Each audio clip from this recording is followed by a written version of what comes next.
Hey everyone, today I want to invite you to think about something that really affects all of us: the power of our emotions. Have you ever noticed how sometimes a small situation suddenly blows up into a big deal? Or how, in a moment of impulsivity, you might end up saying something you later regret? Maybe you've been there before, or you've seen someone close to you react like that.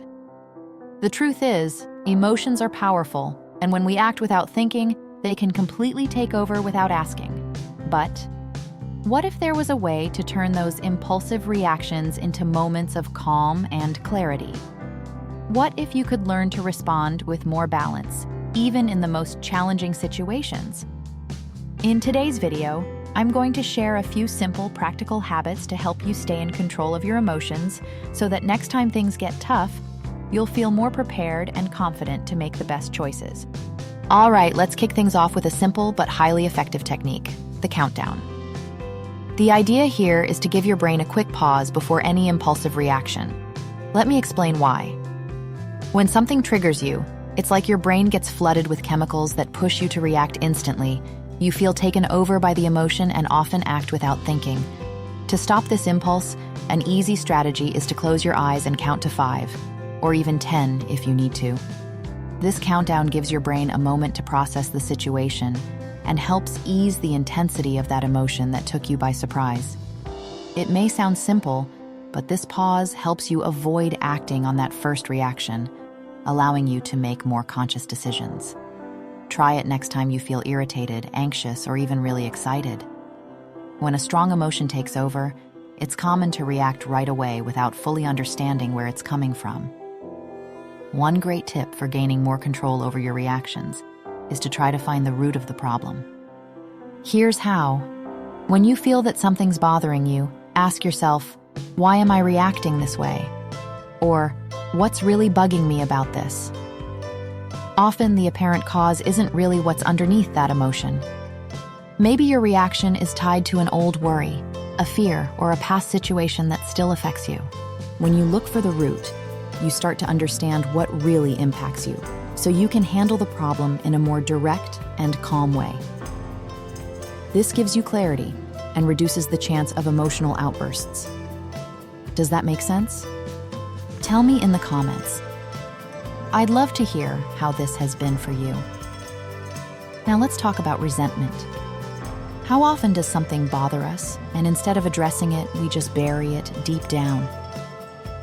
Avoiding confrontation or bottling things up only increases the stress. When something upsets you, the healthiest choice is to find a constructive way to express it.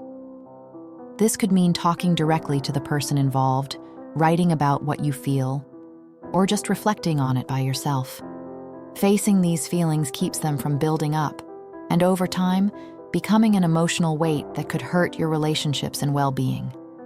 So remember, addressing an issue honestly and calmly is always better than letting it grow into a bigger problem. One of the toughest things when it comes to emotions is understanding exactly what you're feeling. That's why a crucial step is naming your emotions.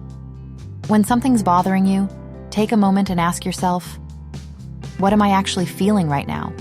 Is it anger, sadness, anxiety? Putting a name to the emotion you're experiencing helps reduce its intensity. It's like, once you can identify what you're feeling, that emotion loses a bit of its overwhelming power and becomes more concrete and easier to manage. This simple act of naming what you feel can bring a clarity that changes how you handle situations. It might seem small, but it makes a big difference. Try it next time your emotions start piling up. If you're still with me, please give this video a like.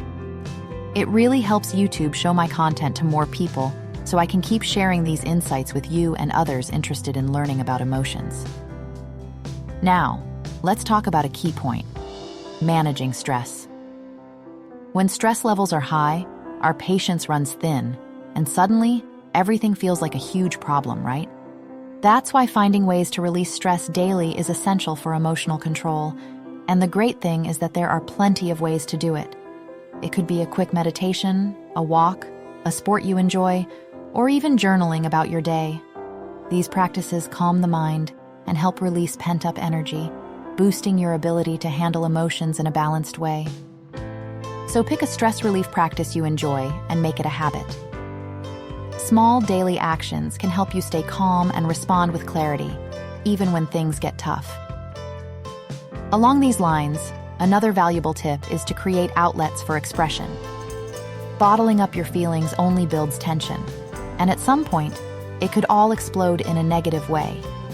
Finding ways to express what you feel is essential for emotional balance. You can do this by talking to someone you trust, writing in a journal, or even speaking with a therapist. The idea is to make space for your emotions without judgment or hiding them. By regularly letting your feelings out, you keep them from building up and get a chance to understand what's affecting you better. So choose a method that works for you and make it a habit. If you haven't subscribed or liked yet, this is a great time to support my work. Thanks. Now, let's talk about empathy routines. Sometimes we get irritated or frustrated with someone and forget that this person may be dealing with their own emotional challenges, right? Practicing empathy means trying to see things from the other person's perspective. When you put yourself in their shoes, it's easier to understand that everyone has bad days, insecurities, or pressures. And often, that changes how we react to certain situations. Next time you feel anger or frustration towards someone, try asking yourself, what might this person be going through? This small exercise helps reduce tension and improves communication, as well as strengthens your emotional intelligence. Now let's talk about something transformative: owning your emotions. In other words, accepting what you feel without shame or guilt. Sometimes we feel bad about being sad, anxious, or even angry, as if there's something wrong with those emotions. But the truth is, they're part of who we are, and they have something to teach us. Owning your emotions means understanding that feeling bad doesn't make you weak or less capable. Accept your emotions. Own them. And remember, it's okay not to be okay all the time. This acceptance helps you handle emotions more easily. And instead of fighting them, you can learn to use them to your advantage. How have you been handling your emotions? Are you accepting and embracing them? Share with me. I'd love to connect. A big part of emotional control is knowing how far you can go before you reach your limit, what we call the boiling point. Even with self-control techniques, everyone has a point where handling emotions gets really tough. Recognizing these moments is essential. Try to notice what situations or topics push you toward the edge more quickly. It could be a sensitive issue, a stressful environment, or even certain behaviors from other people. Recognizing these triggers helps you step away or refocus before your emotions spill over. When you feel close to your boiling point, don't hesitate to take a break, step away for a moment, or take a deep breath. Taking that moment helps you avoid actions you might regret and preserves your well-being. Having a personal mantra can be a real anchor during intense emotional moments. A mantra is a short phrase you repeat to yourself to stay focused and calm. Choose a phrase that empowers you, like, "I can handle this," or "This feeling will pass." When emotions hit hard, repeat the mantra to yourself. This simple act connects you with your inner strength, helping you stay calm and act the way you want to. Your personal mantra is like a reminder that you've overcome tough moments before and can get through this one with balance too. Last but not least, let's talk about the power of breathing. When emotions start running high and you feel like you might lose control, one of the quickest, most effective ways to regain balance is deep breathing. Try inhaling deeply through your nose, holding for a few seconds, and slowly exhaling through your mouth. This type of breathing activates the part of your nervous system that calms both body and mind. By focusing on your breath, you step back from the intensity of the emotion and create a pause to respond more consciously.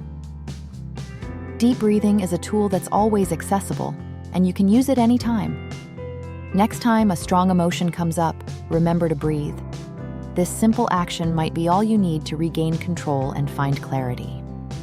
So far, we've seen that managing emotions doesn't mean avoiding or hiding what we feel, but rather learning to handle each emotion in a healthy, mindful way. And the best part is, these practices are simple and can be part of anyone's daily life. Remember, building this self-control is a learning process, and every small step counts. Sometimes the changes are subtle, but over time, you'll notice a big difference in how you respond and the peace you feel in different situations. Emotional intelligence is a skill, and like any other, it gets stronger with practice and dedication. So how about choosing a few of these habits and trying them out this week? Experiment and see what works best for you. Then, come back here and share what helped you most. Let's create a supportive community where we can all grow a little each day. Thanks for staying with me until the end. If you haven't subscribed to the channel yet, go ahead and do that so you can get more content like this. And remember, taking care of your emotions is an act of self-love and a way to make a positive difference in your life. See you in the next video.